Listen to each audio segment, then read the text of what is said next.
Take channel दोस्तों, आपके प्यार और सपोर्ट के लिए बहुत बहुत धन्यवाद। जैसा कि आप लोगों ने थंबनेल पे देख ही लिया होगा, जंग आगाज रण का।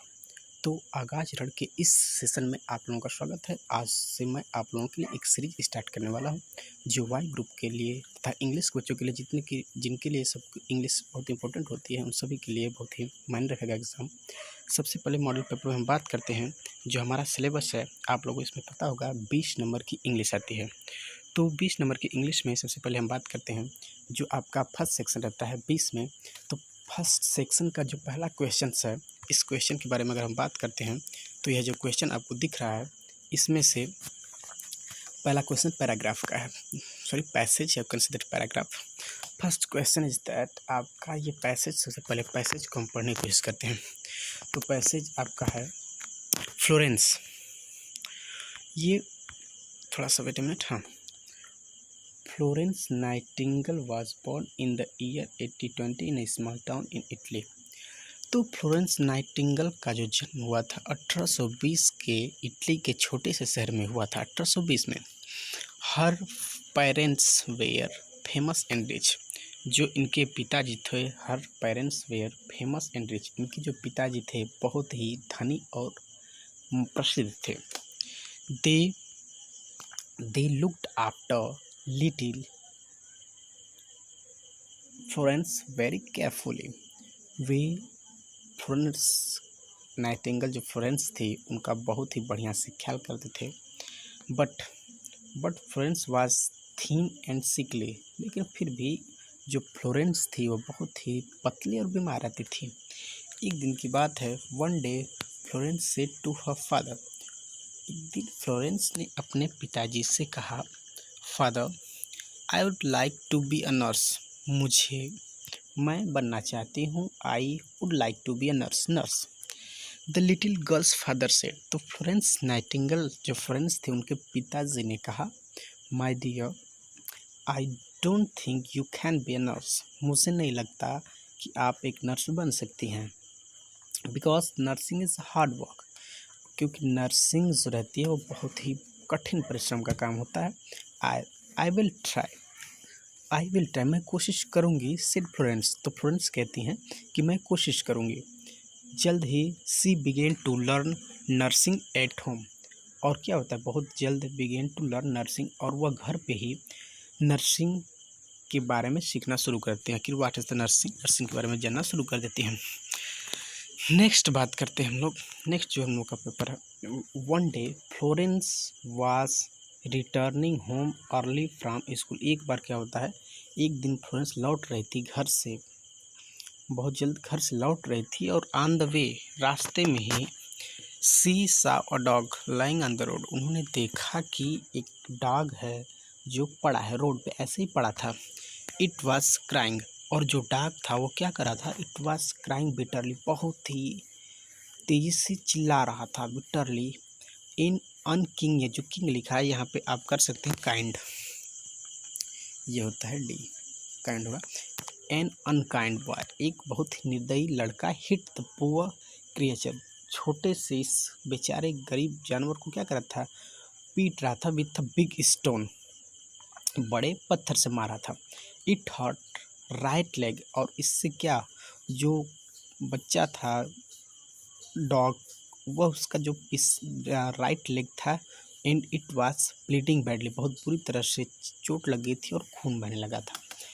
फ्लोरेंस बिकेम वेरी सैड, और यह देख करके फ्लोरेंस बिकेम वेरी सैड, बहुत दुखी हुई।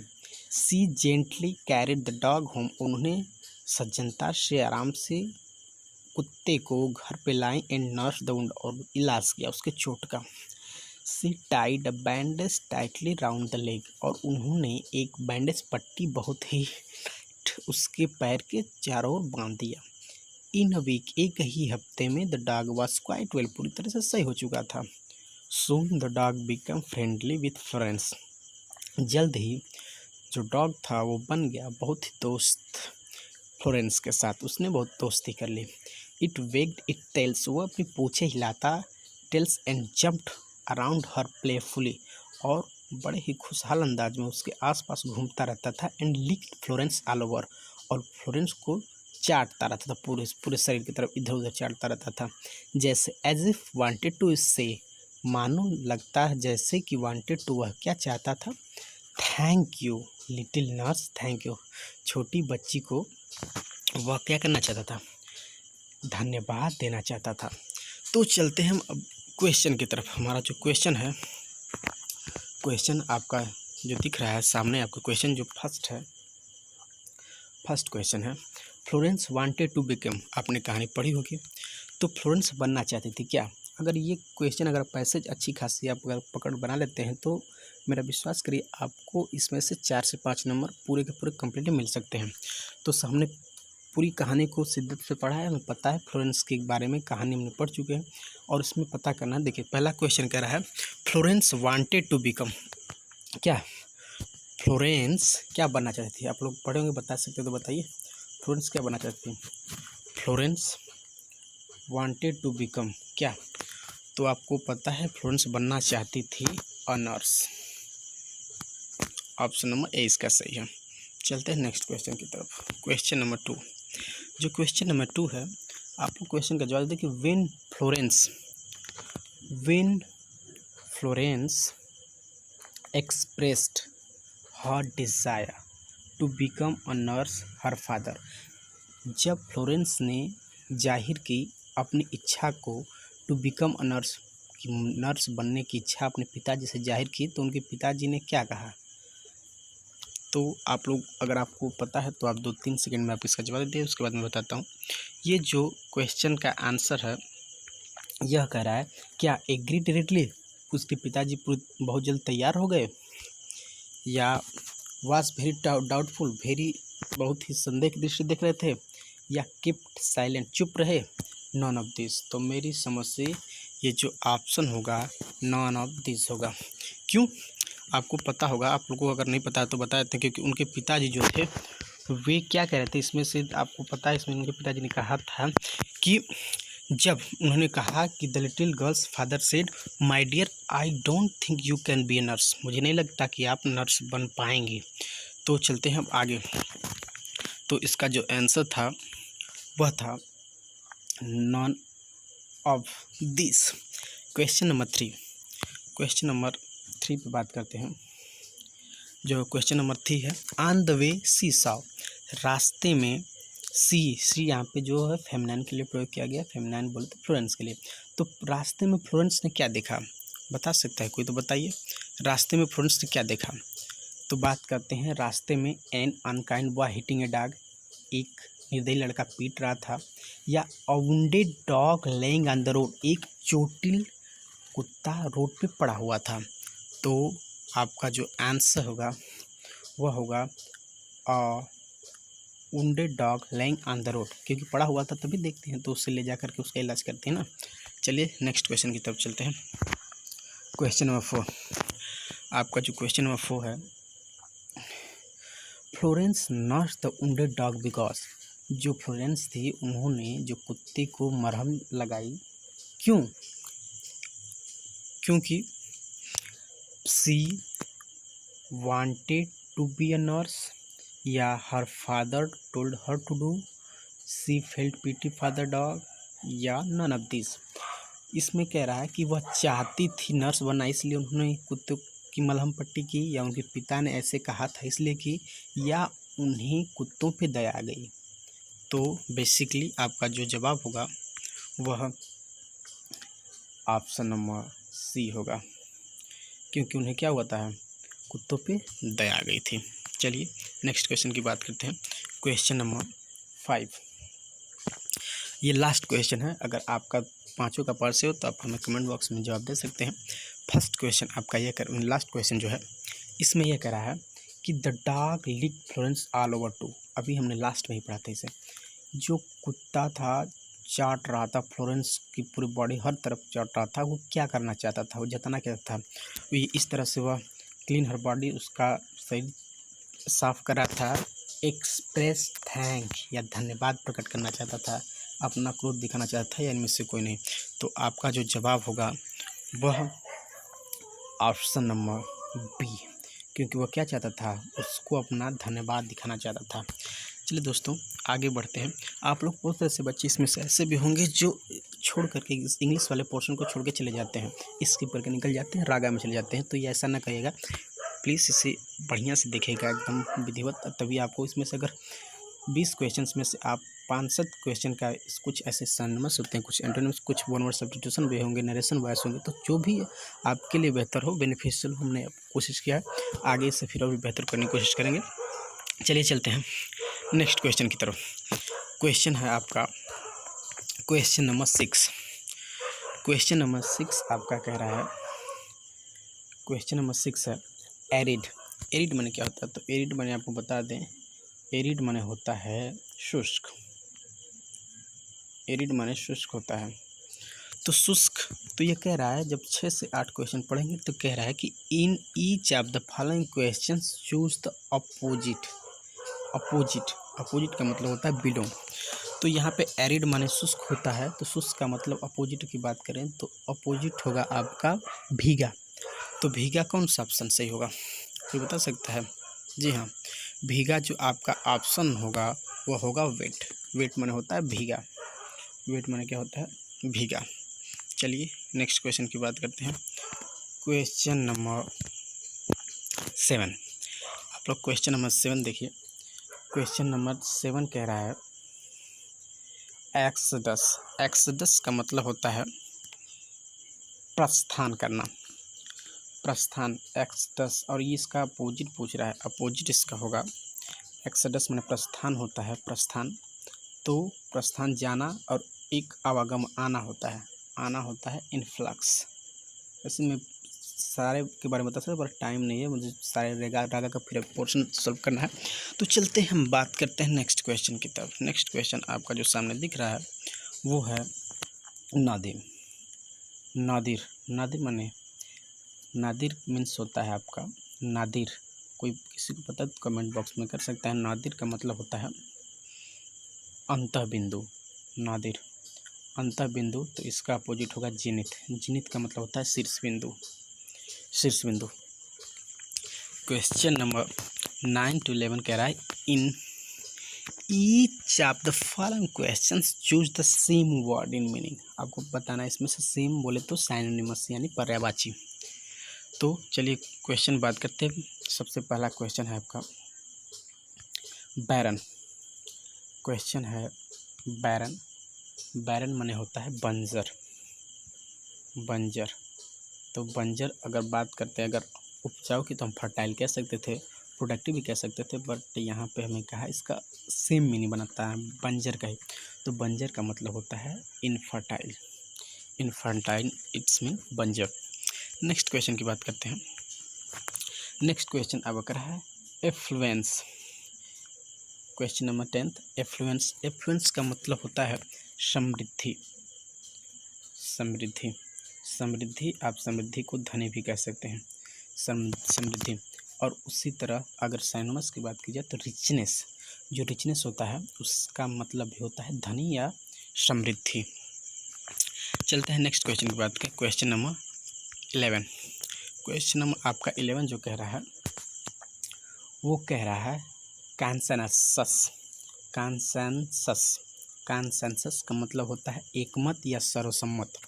इसका मतलब हुआ एकमत। आपको अगर आपने वन वर्ड सब्स्टिट्यूशन में पढ़ा होगा तो OWS में कह देता है अनएनिमिटी। अनएनिमिटी का मतलब ही होता है एकमत। क्वेश्चन नंबर 12 to 15 कह रहा है choose the error and give its option from ABCD। आप आराम से इंग्लिश वाले पोर्शन कर सकते हैं क्योंकि आपके पास पूरे 20 मिनट रहते हैं, 20 क्वेश्चन। तो आप भरपूर मात्रा में टाइम का इस्तेमाल कर सकते हैं जो आपके लिए काफ़ी बेनिफिशियल हो सकता है। चलिए नेक्स्ट क्वेश्चन की बात करते हैं। आपके सामने जो क्वेश्चन दिख रहा है 12 से 15, इसमें हमें 12 से 15 जो कह रहा है choose the error and give its option from ABCD। Option इसमें से बताना है। Question number 12। क्वेश्चन नंबर 12 आपका कह रहा है it is not easy to beat out a swarm of wasp if they attack you. तो आप इसका अर्थ ना समझने की कोशिश करिए। टू बीट आउट, यहाँ पे जो अस्वार्म ऑफ दिया है इससे पहले ये ऑप्शन नंबर B रॉन्ग है। चलिए नेक्स्ट क्वेश्चन की बात करते हैं। क्वेश्चन नंबर 13 क्वेश्चन नंबर आपका जो 13 है बहुत ही इंपॉर्टेंट का है, कंडीशनल सेंटेंस का है। इसमें कह रहा है कि I would do this, I would do this if I am allowed. तो आपको पता होगा अगर कोई भी सेंटेंस इफ से जुड़ता है तो उससे पहले वाला जो सेंटेंस रहता है अगर पास्ट में है तो सेकंड वाला भी पास्ट में होगा। तो कह रहा आई वुड डू दिस, तो यहाँ पे जब वुड का प्रयोग हुआ है तो इसका मतलब आई एम जो है तो प्रेजेंट में तो रॉन्ग हो गया। तो ऑप्शन नंबर डी आपका रॉन्ग है। चलते हैं नेक्स्ट क्वेश्चन की तरफ। नेक्स्ट क्वेश्चन जो आपका सबसे इम्पोर्टेंट क्वेश्चन है, जो आपको 1 नंबर दे के हिस्सा आएगा, 1 नंबर दे के हिस्सा आएगा, जिसमें से आपका आता है वॉइस। ये तो आपका कभी नहीं गलत होना चाहिए। चलिए क्वेश्चन की तरफ बढ़ते हैं। Question number 14, she give me a book. तो ऐसे क्वेश्चन को बनाने का सबसे आसान तरीका है, जो चूँकि आपको पता होगा, इसमें से आपको 2 चीज़ें दिया है। अगर टेंस के अकॉर्डिंग चलें तो टेंस के अकॉर्डिंग चलने पे आपको मिलेगा she give me a book. जो आपका गिव है वो आपका ये जो सेंटेंस वो दिख रहा है वो सेंटेंस आपका है गिव, जो रहता है सेकेंड फॉर्म रहता है। तो यहाँ पे पास्ट इंडिफिनिट है, सिंपल पास्ट कह सकते हैं। तो जो सिंपल पास्ट रहता है उसका जो पैसिव चेंज करते हैं वाज या वर में रहता है।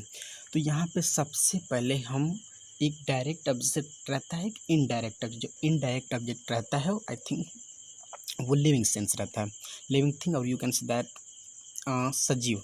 बट जो डायरेक्ट ऑब्जेक्ट रहता है वो रहता है नॉन लिविंग थिंग, आप कह सकते हैं निर्जीव। तो हम जब भी कभी पैसिव एक्टिव से पैसिव स्टार्ट करते हैं बनाना तो सबसे पहले हम लिविंग थिंग को लेते हैं। तो यहाँ पे मी रहता है, मी जो रहता है ऑब्जेक्ट है और उसका सब्जेक्टिव कैसे हम बनाते हैं तो आई से स्टार्ट होता है। तो यहाँ पे आपका सी रॉन्ग हो गया और ये बी रॉन्ग हो गया, क्योंकि इसमें सी से स्टार्ट किया, यहाँ पे ए से स्टार्ट किया। तो सबसे पहले हम आई से स्टार्ट करना होता है। और यहाँ पे आई कह रहा है आई वाज गिवन, यहाँ पे चूँकि जो आपका I was given a book by हर, ये हो सकता है सही, I was given her book, ये तो रॉन्ग है। तो आपका सबसे बेहतर जो ऑप्शन है वो ए है। चलिए नेक्स्ट क्वेश्चन की तरफ बढ़ते हैं। आपका जो क्वेश्चन है क्वेश्चन नंबर 15, ये बहुत ही आसान है। क्वेश्चन नंबर 15 कह रहा है कि the young one of a here is called, यानी कि जो खरगोश का बच्चा रहता है, छोटा बच्चा रहता है, उसे क्या कहते हैं? कोई बता सकता है? तो जो खरगोश का बच्चा रहता है उसे हम कहते हैं लेब्रेट। लेब्रेट माने होता है खरगोश का बच्चा।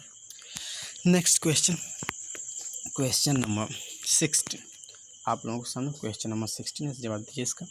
The place for fish and water plants are kept, जो वह स्थान जहाँ पे मछलियाँ और वाटर प्लांट्स जो जलीय पौधे रहते हैं रखे जाते हैं उसे क्या कहते हैं? यू कैन आप इसका जवाब दीजिए। तो ये जो चीज़ें रहती हैं ये सब रखी जाती हैं एक्वेरियम, जलाशय में। ऑप्शन नंबर ए आपका सही है। तो हम लोग क्वेश्चन की तरफ बढ़ते हैं। क्वेश्चन हमारा है 17। क्वेश्चन नंबर जो 17 है वह है, ये तो आपको पता होगा, ये एक कहावत है, प्रोवर्ब्स है, जिसमें कह रहा है a bad workman quarrels with his tools, ये सही है, ऑप्शन नंबर। क्वेश्चन नंबर 18 की बात करते हैं। 10 मील्स, जो ये न्यूमेरिकल है, न्यूमेरिकल एडजेक्टिव, तो न्यूमेरिकल एडजेक्टिव प्लस नाउन और उसके बाद जो रहता है सिंगुलर वर्ब का प्रयोग करते हैं। तो एक का प्रयोग 10 miles, 10 miles is a long way to walk. Question number 19 बात करते हैं। Question number 19, had you told me earlier, यहाँ पे जब कभी सेंटेंस कंडीशन सेंटेंस हैड हो तो उसका तुरंत वुड हैव का प्रयोग करते हैं। तो ऑप्शन नंबर डी आपका सही हो जाएगा। Option number D would have का प्रयोग करेंगे। वुड हैव, जब कभी भी सेंटेंस आपका हैड से प्रारंभ हो तो जो सेकंड पार्ट होता है वुड हैव से स्टार्ट होता है। चलिए नेक्स्ट क्वेश्चन की बात करते हैं। क्वेश्चन नंबर 20, क्वेश्चन नंबर 20 आपका दिख रहा है he said I attended school study. तो जब कभी भी जो आपका रिपोर्टिंग और पास्ट में हो तो आपका टेंस भी चेंज रहता है, वो भी चेंज होता है। ही सेड तो ही सेड जस्ट का तक रहेगा, ही सेड को आप कह देंगे I attended school study. He said that, ही का ही हो जाएगा, सॉरी आई का ही, क्योंकि आपको पता है सम जो फॉर्मूला होता है 1 2 3 पे फॉलो करता है, 1 2 3 पे। तो यहाँ पे जो आई है वो फर्स्ट पर्सन सब्जेक्ट के अनुसार आई के समय सही हो जाएगा। He said that he attended school the day before, ही ये आपका होगा I attended school study, I attended school study. तो आपका जो कह रहा है question, he said attended school previous day, he had, क्योंकि जो ऑल प्रेजेंट ऑल पास्ट होता है, जो प्रेजेंट इंडेफिनिट होता है वो पास्ट इंडेफिनिट जो रहता है वो पास्ट परफेक्ट रहता है। पास्ट ये जो पास्ट कंटिन्यूस होता है, पास्ट परफेक्ट कंटिन्यूस होता है। तो हमारा जो आज का सेक्शन 20 मिनट में आपने कंप्लीट कर लिया पूरा, 20 मिनट में आपने। तो चलते हैं अब अगले पोर्शन की तरफ। अगला जो हमारा सेक्शन है बिल्कुल रागा का सेक्शन है। उस रागा के सेक्शन को हम बहुत ही आसानी से हल करेंगे। हमारे पास 25 मिनट का टाइम रहता है और 25 मिनट में हमें करना होता है 30 क्वेश्चंस। 30 क्वेश्चंस में आपको देखने को मिलते हैं लगभग 15 to 16 17 near about reasoning, 5 to 6 math, arithmetical math होता है, नॉर्मल मैथ रहता है, और 5 to 6 GK GS current affair, ऐसे क्वेश्चंस रहते हैं। तो हम क्वेश्चंस की बात करते हैं। सबसे पहला क्वेश्चंस आपके सामने दिख रहा है, वह कह रहा है कि शांति स्वरूप भटनागर पुरस्कार किस क्षेत्र में दिया जाता है। तो आप सभी को पता होगा शांति स्वरूप जो भटनागर पुरस्कार है वह दिया जाता है विज्ञान के क्षेत्र में। ऑप्शन नंबर ए इसका सही है। चलते हैं नेक्स्ट क्वेश्चन की बात करते हैं। नेक्स्ट क्वेश्चन कह रहा है, क्वेश्चन है कुमार संभवम। कुमार संभवम जो पुस्तक है, कुमार संभव पुस्तक के लेखक कौन है। कुमार संभव जो पुस्तक है उसके लेखक हैं कालिदास। इसमें से आपको एक बहुत ही महत्वपूर्ण नाम है प्रेमचंद ने याद रखना होगा, क्योंकि प्रेमचंद से रिलेटेड बहुत सी पुस्तकें पूछ देता है। प्रेमचंद की जो पुस्तक होती हैं वह पुस्तकें कर्मभूमि, रंगभूमि, गोदान, गवन, निर्मला, बहुत सी ऐसी पुस्तकें जो इनके रिलेटिव है, इनसे पूछ देता है। तो क्वेश्चन, अगला क्वेश्चन की हम बात करते हैं। तो नेक्स्ट बात कर रहे थे कुमार संभवम पुस्तक के लेखक कालिदास के बारे में। चलिए नेक्स्ट क्वेश्चन बात करते हैं। Question number 25। क्वेश्चन नंबर 25 कह रहा है ओजोन परत का कार्य क्या है। तो ओजोन परत, सबसे पहला क्वेश्चन यह पूछता है कि जो ओजोन परत रहती है, ओजोनोस्फीयर जिसे कहते हैं, यह जो रहती है सूर्य के माध्यम से जो हमें किरणें आती हैं, अल्ट्रावायलेट किरणें, उन कीड़ों को अवशोषित करने का कार्य करती है। ऑप्शन नंबर ए सही है। लेकिन इसमें से एक क्वेश्चन ओजोन परत से यह बनता है कि ओजोन परत रहती है किस स्फीयर में पाई जाती है, किस परत में पाई जाती है। तो यह रहता है समताप मंडल। समताप मंडल ये क्वेश्चन पूछ लेता है, समताप मंडल में पाई जाती है ओजोन परत। चलिए इसी तरह नेक्स्ट क्वेश्चन की बात करते हैं। जो नेक्स्ट क्वेश्चन कह रहा है वह यह है कि विश्व का सबसे बड़ा द्वीप कौन है। विश्व का जो सबसे बड़ा द्वीप है वह है ग्रीनलैंड। कौन सा द्वीप है। Option number C Greenland. चलिए इसी तरह नेक्स्ट क्वेश्चन की बात करते हैं। हमें पता है आपका जवाब बिल्कुल सही है।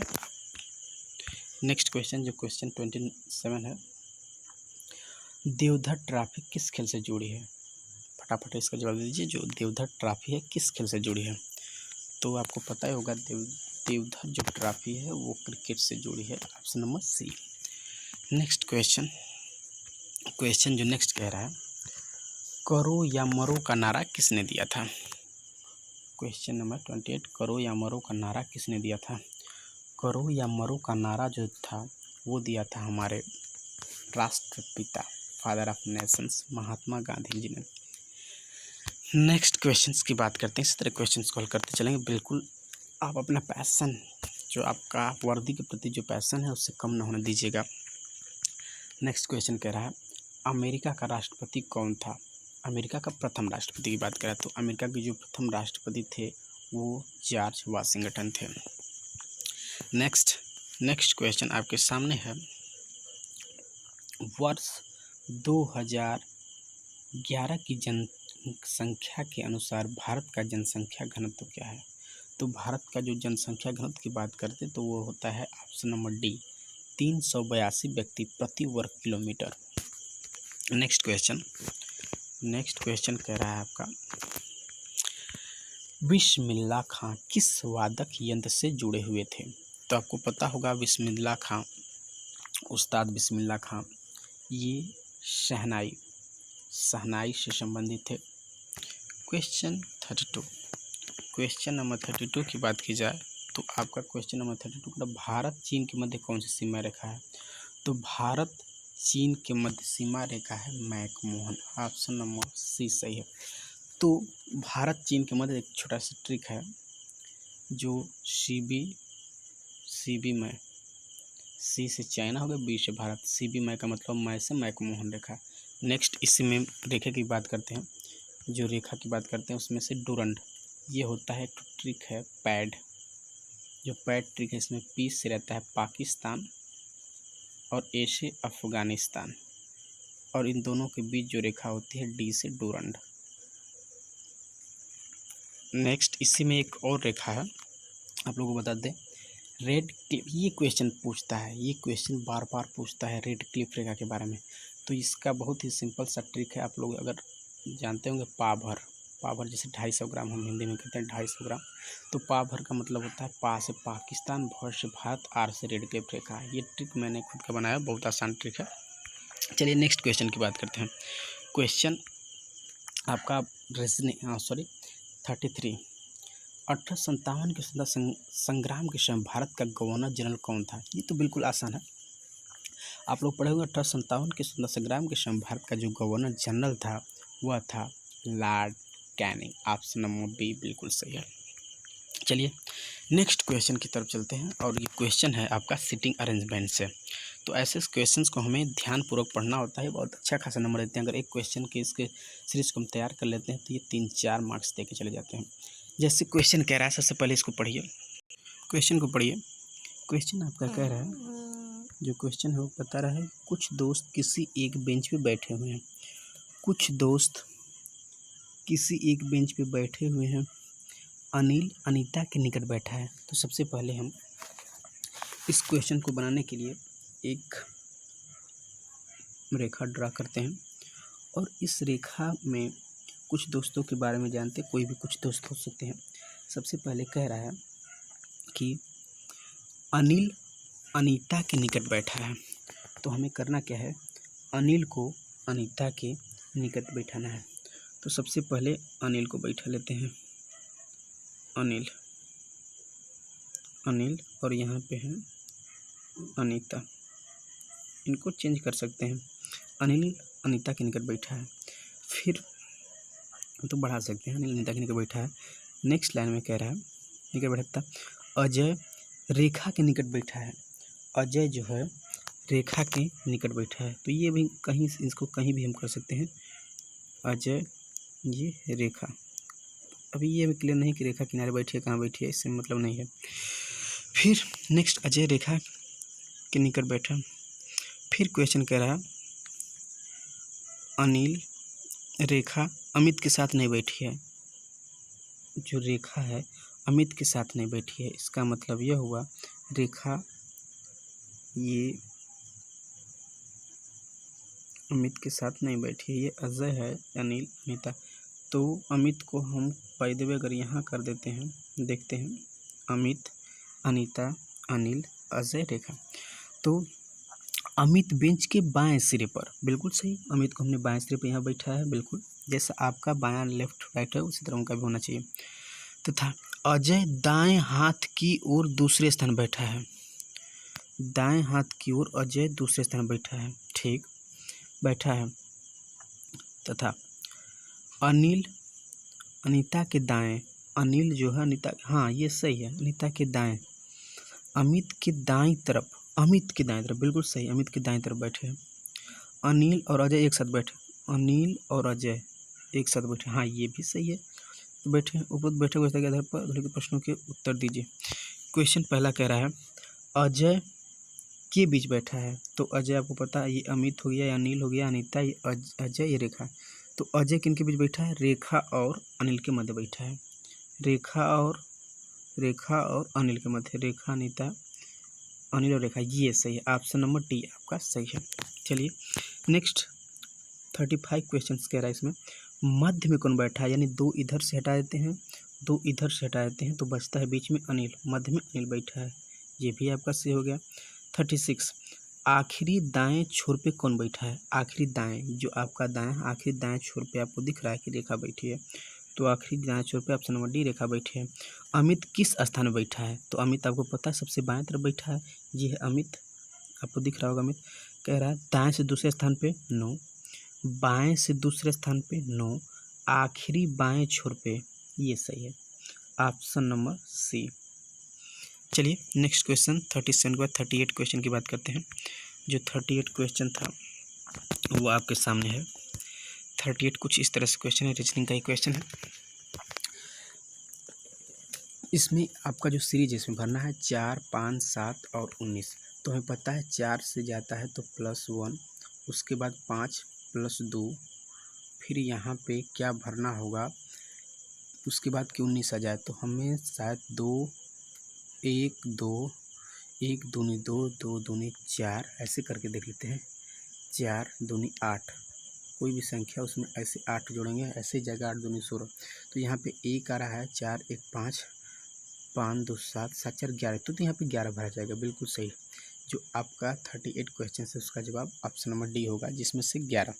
चलिए नेक्स्ट क्वेश्चन की बात करते हैं। क्वेश्चन नंबर आपके सामने दिख रहा है, क्वेश्चन 39 जो क्वेश्चन है, यदि e = 20, इसके लिए आपको सबसे पहले जितने भी अल्फ़ाबेट हैं उनके आपको प्लेसेस से याद होने चाहिए। तो ई जो रहता है, ई आपको पता है ई का 22 लिखा है, इसका मतलब ई हुआ जो आपका रहता है सर्टगेज लव, LOVE। तो भी का 22 होता है, इसका मतलब ये जो अपोजिट है, अपोजिट का 22 किया है। ई का जो कह रहा है, ई का अपोजिट भी होता है, उसका 22 लिखा है। BED, तो BED को ऐसे भी इसने ऐड किया होगा। तो बी का अपोजिट क्या होता है, वाई का होता है 25 प्लस, उसके बाद ई का रहता है भी यानी 22, और डी का होता है, आपको पता होगा जो डी रहता है उसका, डी का रहता है DW, डी का जो अपोजिट रहता है डब्लू का रहता है 23। तो आपको ये सब याद होना चाहिए। 23, तो इसे आप ऐड करिए, 3 2 5 5 5 10, 2 2 4 2 6 एंड 70, बिल्कुल सही। तो इसने क्या अपोजिट को ही ऐड किया है। तो चलिए नेक्स्ट हम इसे लगाते हैं। जो अपोजिट, सबसे पहले हमें अपोजिट पता होना चाहिए। ब्रेड आपके सामने दिख रहा है, ये जो सेंटेंस ब्रेड के बारे में बात करते हैं। ब्रेड, बी का अपोजिट होता है वाई, और वाई का होता है, आपको पता हमने बताया था, जो वाई का रहता है प्लस वैल्यू रहता है 25, उसके बाद रहता है प्लस, उसके बाद ऐसे सब आई का 9 रहता है, 25 प्लस आई, आर रहता है, आर का 9 प्लस, उसके बाद 9 प्लस ई का प्लस भी का 22, थोड़ा सा लिखने में थोड़ा प्रॉब्लम, नो प्रॉब्लम, आप कर सकते हैं। ए का होता है जेड जो आपको पता है 26 होता है, प्लस डब्लू का आपको बताए थे 23। तो आप जोड़ते हैं 5 9 5 14 14 15 16 16 6 6 12 22 22 3 25 को 5 2 2 2 4 2 6 2 8 8 2 10 105। आपके सामने जो ऐड होकर के माना रहा है 105। तो ऑप्शन नंबर सी बिल्कुल सही है। तो हमने क्या किया, इनके अपोजिट जो प्लेसेस मानते हैं इसके अपोजिट का हमने ऐड कर दिया। चलिए नेक्स्ट चलते हैं, नेक्स्ट क्वेश्चन की तरफ। बिल्कुल आप स्किप न करिएगा, बिल्कुल आप मन से एक बार देख लीजिए, ध्यान से, विश्वास मानिए आपको पर डे इसी तरह आपको एक ही मैं मॉडल पेपर लाता रहूँगा, पूरे टोटल इंग्लिश से और रागा दोनों का सेक्शन का, ताकि आप कुछ अगर थोड़ा बहुत भी इसमें से कुछ सीख सकते हैं तो मेरे लिए बहुत ही गौरव की बात होगी। नेक्स्ट क्वेश्चन की बात करते हैं। क्वेश्चन हम आपके सामने 40 क्वेश्चन कह रहा है, यदि O = 12 for = 42, then what is the front। तो आप कर क्या सकते हैं, सबसे पहले आपको पता करना होगा ओ जो प्लेस है, ओ का होता है, आपको पता है ओ का प्लेसेस होता है, अगर इधर से देखा जाए लेफ्ट से राइट की ओर जाते हैं तो ओ 15 रहता है। लेकिन अगर हम इसी 15 का मान 27 से निकाल दें तो हमें मालूम चल जाता है इसका, यानी कि अगर राइट साइड से लेफ्ट की तरफ आते हैं तो ओ का जो मान आता है 12, यानी अपोजिट से लिखा है। और फार इसी तरह, इसलिए मैं आप सबसे पहले आपको बताया था कि सबसे पहले आप इनके जो प्लेसेस के रहते हैं, प्लेस वैल्यू आप याद कर लीजिए। चलिए नेक्स्ट देखते हैं क्या सचमुच में वो भी रूल को फॉलो कर रहा है। तो एफ का जो आपका मान होता है 6, तो अगर उधर से बात करते हैं तो हमें करना क्या होता है, 27 - 6 करते हैं तो ये मालूम चल जाता है इधर से राइट से 21। तो सबसे पहले 21 को एक तरफ लिखते हैं, उसके बाद ओ, इधर से आपको बताते ओ का 15 होता है, तो उधर से ओ का 15 होता है, उधर से 12, तो ये भी 12 ऐड कर लेते हैं इसमें। लास्ट इसमें कह रहा है आर। आर राइट से अगर देखें, लेफ़्ट से राइट तो 18 होता है, तो हमने 27 में से अगर 18 हम माइनस करते हैं 17 9, तो ये प्लस 9 इसमें ऐड करते हैं। जब जोड़ते हैं तो 9 2 11 1 12, 2 1 1 2 2 2 4 42, और देखते हैं कि बिल्कुल सही यही रूल फॉलो किया है। तो हम नेक्स्ट इसी में रूल को हम फॉलो करेंगे। सबसे पहले हम फ्रंट के बारे में बात करते हैं। एफ़ हमें पता था, एफ़ के बारे में आपको हम पहले ही बता चुके हैं कि जो एफ़ का मान रहता है 6 रहता है, लेकिन उधर से अगर लेफ़्ट टू राइट जाते हैं तो 6 रहता है। अगर राइट टू लेफ़्ट आए तो हम उसमें से क्या करते हैं 27 माइनस हम क्या करते हैं 6 घटाते हैं, 27 माइनस 6, तो हमें मालूम चलता है उधर से 19। आर का भी हमने निकाला था। एफ आर ऐसे करते हैं कि FOR, इसका तो हम 42 पहले लिख लेते हैं, 42 लिख लेते हैं, प्लस सिर्फ हमें पता करना एन का और टी का। तो एन को पता करने के लिए एन का मान होता है आपका राइट लेफ्ट टू राइट 14, ये 27 माइनस 14 इक्वल टू 13, तो 13 इसमें ऐड करते हैं 13, एंड टी 20, तो 27 में से 20 घटाते हैं 7 इधर ऐड करते हैं, और पूरा ऐड करने के बाद हम देखते हैं 7 3 10, 2 12 को 2 हासिल 1 लगता है, 4 5 1 6 62, टोटली मान 62 आ रहा है। और जो 62 आपका दिख रहा है वो ऑप्शन नंबर बिल्कुल ए में, कितना आसानी से हम इसे लगाते हैं, ऑप्शन नंबर बी 62। चलिए नेक्स्ट बात करते हैं। क्वेश्चन नंबर आपके सामने क्वेश्चन नंबर दिख रहा होगा 41 जो क्वेश्चन है बहुत आसान, कुछ नहीं करना है इसमें। किसी खास कूट में ईट को 3 काट लिखता है, यानी ई बराबर 3 A1, टी को 8 की तरह लिखा जाता है। चेयर को 2 4 1 5 6 लिखा जाता है। तो टीचर, तो सबसे पहले हमें पता है कि इसी में कॉमन किया है ये। सबसे पहले टी जब उठाते हैं तो यहाँ हमें टी का मान 8, टी का जो वैल्यू प्लस रहता है 8 सब में है, सही है। उसके बाद ई का बात करते हैं, E3, तो 83 सब में है, ये सही है। फिर उसके बाद ए की बात करते हैं, ए का मान 1, यानी 8 3 1 जो हमारा मान आ रहा है वो है 8 3 1। उसके बाद सी का वैल्यू देखते हैं, सी का 2। उसके बाद आपका है एच का जो मान है वो 4। उसके बाद बात करते हैं ई का तो हमने पहले उसमें लोग 3, और जो आर है उसका 6। देखते हैं ऑप्शन किस ऑप्शन में ये मिलता है, 8 3 1 2 4 3 6, 8 3 1 ये गलत हो गया, 3 1 2 4 3 6 2 4 3 6, तो ये सही है, ऑप्शन नंबर बी बिल्कुल सही है। तो करना कुछ नहीं था, ये तो आप कर सकते हैं, आसानी से कर सकते हैं, इसमें कुछ नहीं करना है। चलिए नेक्स्ट बात करते हैं आगे। क्वेश्चन नंबर आपके सामने 42 क्वेश्चंस का रहता है। ईटानगर, अगर ईटानगर कह रहा है कि इसमें से उसे जो संबंध बताइए जो कि बाएं से दाएं तरफ के पद को संबंध को दर्शाता है। तो ऐसे क्वेश्चंस को हमें सिर्फ देखना होता है, रेशियो करना होता है कि अगर ईटानगर क्या है, उड़ीसा प्रदेश की राजधानी है, उसी तरह किस राज्य की राजधानी हो सकती है। इम्फाल त्रिपुरा नहीं, त्रिपुरा की अगरतला होती है, गलत। कटक ये उड़ीसा में पड़ता है लेकिन ये राजधानी नहीं है। कानपुर उत्तर प्रदेश में पड़ता है लेकिन राजधानी, लेकिन हाँ नागालैंड नागालैंड की राजधानी कोहिमा है, ये ऑप्शन नंबर डी बिल्कुल सही है। चलिए इसी तरह नेक्स्ट क्वेश्चन की बात करते हैं। आपके सामने क्वेश्चन दिख रहा है 43 जो क्वेश्चन है 43, फूल गुच्छा का संबंध फूल से है। जिस प्रकार फूलों से फूल गुच्छा बनता है, तो ये चोर से नहीं बनेगा, हार धागा ये बन सकता है, ऑप्शन नंबर सी मोतियों से माला बन सकता है, बिल्कुल सही है। चलिए नेक्स्ट क्वेश्चन नंबर 45 बात करते हैं। क्वेश्चन नंबर 45 ये प्रॉफिट एंड लॉस का सवाल, बिल्कुल आसान सवाल है।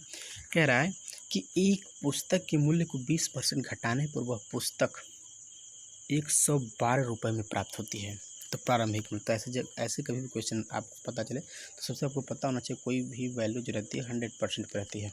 तो इसका कह रहा है कि 20% घटाने पर, यानी अगर वैल्यू 80% है और 80% का मान आपका दिया है 112, तो हम 100% का मान ज्ञात करते हैं। तो 100% का मतलब होता है 112 इंटू 100 इक्वल टू 80, 0 0 दो पंजे 10, 2 चौका 8, 4 से काटी, 4 दूनी 8, 4 बाटे 32, 28 इंटू 5, 5 बाटे 40, 0, 5 दूना 10, 4 14 140।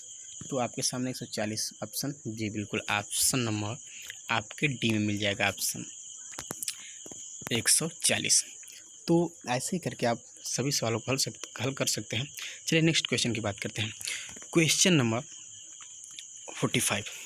क्वेश्चन में जो आपका 45 कह रहा है ये तो और आसान है। कह रहा है दो निम्नलिखित में से कौन सी संख्या 2/5 और 3/4 के बीच में है। तो ऐसे क्वेश्चन को हमें करने के लिए सिर्फ करना क्या होता है, 2/5, 2/5 जब इससे दशमलव निकालते हैं 5.4 एक माना गया।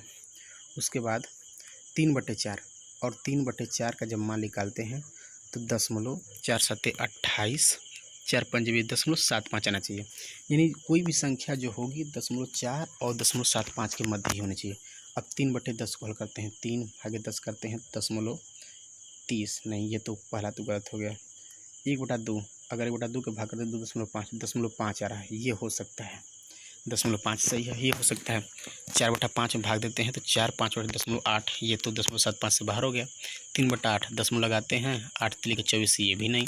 तो दशमलव आपका 5 जो है 0.4 और 0.75 के बीच में, यानी ऑप्शन नंबर बी बिल्कुल सही है। नेक्स्ट क्वेश्चन की बात करते हैं। Question number 46। चलिए क्वेश्चन नंबर 46 आपके सामने है।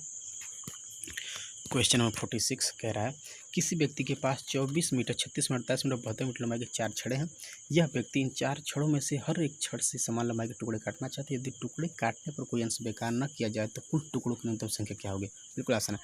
सबसे पहले हम करते क्या हैं, अपना जो आपके सामने दिख रहा है 24 36 48 32 का लॉस लेते हैं और लॉस लेने के उपरांत हम देखते हैं कि इनका मान आता है 144। जी हाँ, 144 मान आ रहा है लॉस लेने पर। बिल्कुल लॉस लेकर के इसे लगा सकते हैं। 144 मान आ रहा है और 144 में सबसे पहले हम कह रहा है बारी बारी से सबका भाग देना है। तो सबसे बारी बारी से भाग देने पे हम मालूम चलता है। सबसे पहले होता है 144 भागे 24 करेंगे तो इसमें जो छड़ों की संख्या होगी 6 पता कर लेते हैं, +6। इसको बारी बारी से ऐसे किनारे रखते हैं, 6 प्लस। नेक्स्ट 144 में फिर 36 का भाग देते हैं। जब 36 का भाग देते हैं तो हमें पता चलता है 6 4, इसमें से 4 प्लस। उसके बाद 48 का भाग देते हैं। 48 का भाग देंगे तो आपको मिल जाएगा 8, 3 ऐसे। उसके बाद 72 का 144 में भाग देंगे तो 72 दूना के 144 तो +2 और सबको ऐड कर देते हैं। 6 4 10 5 15, आपका जो छड़े होती हैं वो 15 है। ऑप्शन नंबर बी बिल्कुल सही। ऐसे सवाल को आप आराम से कर सकते हैं। तो एक बार बिल्कुल आप आराम से लगा लीजिएगा सवाल। चलिए नेक्स्ट क्वेश्चन की बात करते हैं। क्वेश्चन नंबर 47 जो क्वेश्चन है वो कह रहा है एज का सवाल है। 5 वर्ष पहले मंजुला अपने पुत्र तरुण से 7 गुना बड़ी थी और 5 साल बाद उसकी आयु तरुण की आयु से 3 गुनी रहेगी। तो मंजुला की वर्तमान आयु क्या है। चलिए इसी को बिल्कुल आसानी से लगाते हैं। चलिए देखें, सबसे पहले कह रहा है 5 वर्ष पहले मंजुला की आयु अपने पुत्र तरुण से, यानी ये तरुण है, ये उसकी मदर है, 7 गुनी थी। यानी तरुण की अगर 1 रहेगी तो इसकी 7 रही होगी। 5 साल बाद, फिर 5 साल के बाद उसकी आयु तरुण की आयु से 3 गुनी, यानी अगर 1 इसकी रही होगी तो इसकी 3 गुनी रहेगी। साल को हल करने के लिए सबसे पहले क्या करते हैं, इनमें से मान, अगर ये मान समान नहीं होते 7 में से घटाते हैं 6 और उसके बाद 3 में से घटाते 2 और इसका करते हैं बाई क्रॉस मल्टीप्लिकेशन। 7 दूना 14 और उसके बाद 7 दूना 14, 2 एकम 2, उसके बाद 6 तिली 18 और 6 एकम 6। अब मान ज्ञात करते हैं। अब ये दोनों मानों को हम ऐड कर लेते हैं। तो जब इसका मान निकालते हैं दोनों समान 4 आ जाते हैं। तो 4 की वैल्यू दिया है 5 5 10। अब इसमें से पूछ रहा है ये जो 5 साल पहले की आयु दिया था 14 + 2। तो इसमें से हम सबसे पहले पूछा किसका क्वेश्चन आपका कह रहा है मंजुला। तो मंजुला आपका 14 साल है। तो 4 की वैल्यू अगर 10 है तो 14 की वैल्यू क्या होगी। 4 की वैल्यू 10 है तो 14 की वैल्यू होगी 4। आपको इसे लगाने के लिए सबसे पहले करना क्या होगा 10। चलिए नेक्स्ट पेज लेते हैं, इतना हल कर चुके हैं। 10 गुणे 14 बटा के 4 देखते हैं। 2 7 14, 2 दूना के 4, 2 5 10, 7 5 35। अगर 35 साल पहले थी तो आज क्या होगी, वर्तमान उम्र इसकी 35-40 साल। बिल्कुल आसानी से लड़की का भी ज्ञात करना तो कर सकते हैं, तो हमारे पास टाइम ज़्यादा नहीं है, 40 वर्ष। Option number A. चलिए नेक्स्ट क्वेश्चन की बात करते हैं। वैसे आपका टाइम तो हो गया, बिल्कुल टाइम हो गया है। चलिए बात कर लेते हैं थोड़ा सा, 1-2 मिनट और एक्स्ट्रा टाइम लेंगे। रीजनिंग का क्वेश्चन है, रीजनिंग क्वेश्चन थोड़ा सा अगले बार से ऐसा टाइम नहीं लेंगे, सिर्फ 45 मिनट आप लेंगे 50 क्वेश्चन के लिए। क्वेश्चन कह रहा है, ये थोड़ा सा नॉन वर्बल का रीजनिंग है, इसमें से कह रहा है, देखते हैं। कुछ नहीं किया इसमें, सिर्फ ये कह रहा है कि ये तो पहले एक वर्ग स्क्वायर है, स्क्वायर दोनों में रहता है, तो स्क्वायर सब में है, स्क्वायर सब आसान है।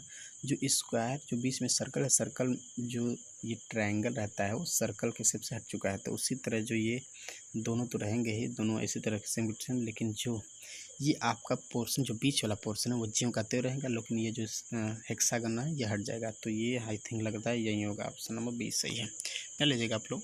चलिए नेक्स्ट क्वेश्चन की बात करते हैं, और ये आज का आपका लास्ट सवाल। और लास्ट सवाल ये आपके लिए थोड़ा सा हमारे पास है। चलिए आइए, आपके लिए होमवर्क रहेगा, बिल्कुल आसान है, देख करके आप बता दीजिएगा, बिल्कुल आसान सवाल है। चलिए अगर आपको मेरा वीडियो पसंद आया तो प्लीज़ लाइक करिए, शेयर करिए, कमेंट करिए। चलिए मिलते हैं दोस्त अगले नेक्स्ट वीडियो में, फिर मिलेंगे। आप इसी तरह प्यार सपोर्ट देते रहिए, मैं आप लोगों के लिए बेहतर वीडियो बनाता रहूँगा। Thank you.